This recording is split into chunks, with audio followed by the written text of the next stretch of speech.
Salesian Spiritual Direction, a journey of love and holiness. Today, we reflect on a vital element of Salesian spirituality, spiritual direction. St.Francis de Sales, the patron of spiritual directors, called it a holy companionship, a mutual journey toward God. It's not just a practice, but a sacred relationship of trust where one person helps another grow in holiness. In the Salesian tradition, spiritual direction is rooted in love, gentle, personal, and always pointing toward God's will.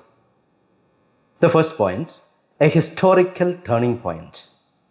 To grasp its richness, we must revisit the time of St. Francis de Sales. He lived during the 16th and 17th centuries, a time of upheaval and reformation. Most people thought holiness was only for priests and nuns. But St. Francis de Sales changed that thinking. He insisted every person is called to holiness. Homemakers, merchants, students, workers, and everyone. His book, Introduction to the Devout Life, became a guide for ordinary people, teaching them how to live a holy life right in the middle of daily life. The second point, what makes Salesian spiritual direction unique? Let's now look at what sets this apart.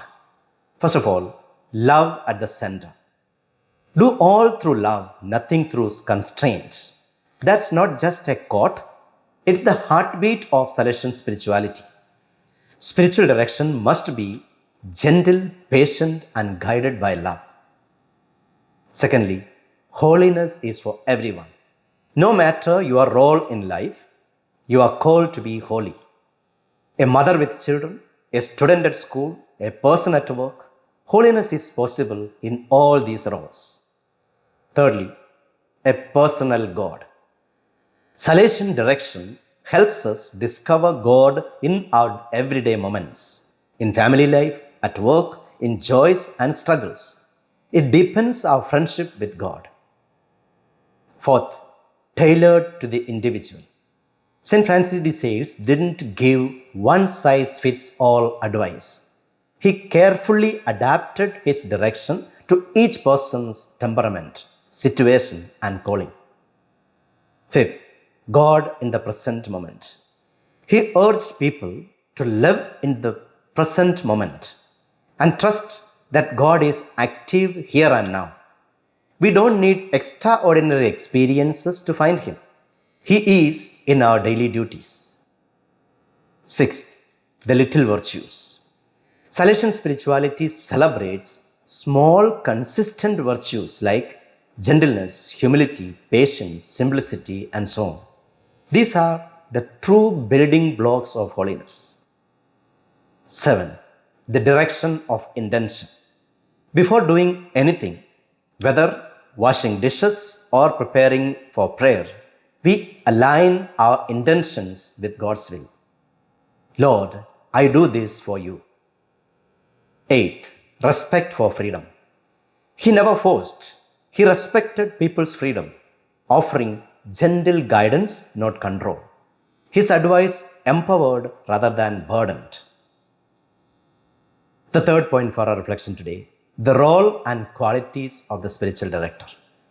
The spiritual director is not a superior or judge. They are a companion, someone walking with you on the road to God.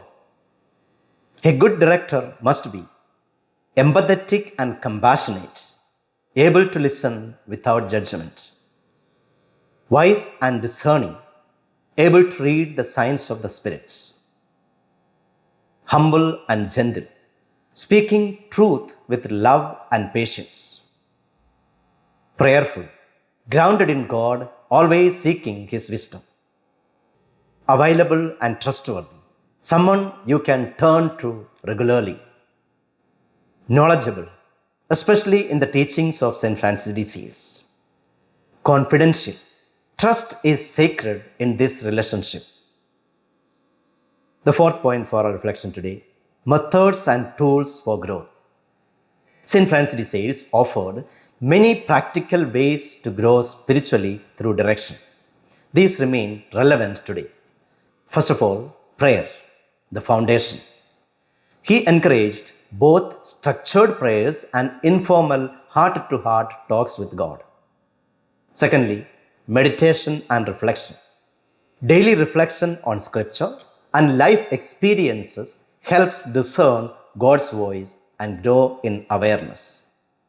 Thirdly, examination of conscience.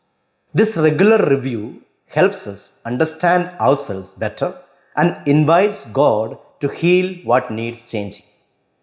Fourthly, spiritual reading. Books like Introduction to the Devout Life and Treatise on the Love of God offer nourishment and direction. Fifthly, the sacraments. Frequent confession and Eucharist feed our soul and help us grow in virtue. Sixth, personal letters and spiritual conversations. St. Francis de Sales wrote over 10,000 letters offering personalized guidance, heart speaking to heart. 7. Spiritual conferences. He also guided through gentle talks, especially with the visitation sisters, a method we can model today. The fifth point for our reflection today, the role of the directee. Spiritual direction is a two-way street. The directee must come with a desire for holiness, wanting to grow in relationship with God, humility and openness, willing to receive correction and inspiration, trust and respect for the director and the process, consistency in prayer, because no director can replace our personal friendship with God. You must bring your experiences, questions, struggles, and desires honestly. Direction begins where you are. The sixth point for our reflection today, why it matters today. In a world filled with confusion, loneliness, and noise, spiritual direction is more relevant than ever. People today are searching for purpose, peace, and truth. Salesian direction meets that need with gentleness, love, and clarity. It teaches us how to bring God into the chaos of our schedules, our technology, our doubts, and shows us how to live holy lives right in the midst of it. To conclude, Salesian spiritual direction is not just a practice, it's a path to union with God. It's about hearts meeting, listening, discerning, and growing in love. St. Francis de Sales is our guide, a master of compassion, balance, and truth. His legacy continues through us whenever we walk beside others with patience, humility, and faith. Let's walk this path together toward deeper holiness, greater joy, and true peace, with hearts full of love and lives rooted in God. Live Jesus.